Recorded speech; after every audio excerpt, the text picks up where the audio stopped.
trabajaré por tu bienestar y progreso, por tu bienestar y progreso.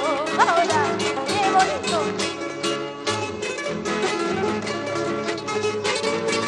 Anda, guaita, hermosa perla de la purina, o los chancas te saludan por tu sesquicentenario.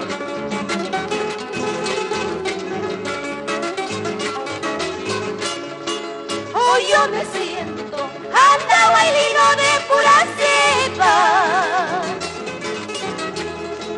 de haber nacido en el Valle de los Chancas, en el Valle de los Chancas.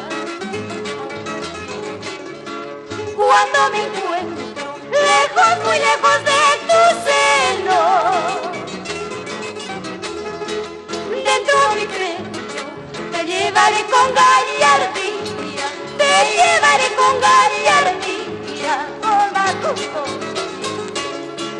Que viva mi Andahuayla, que viva mi Apurímac, por su sesquicentenario, orgullo de nuestro Perú, por su sesquicentenario.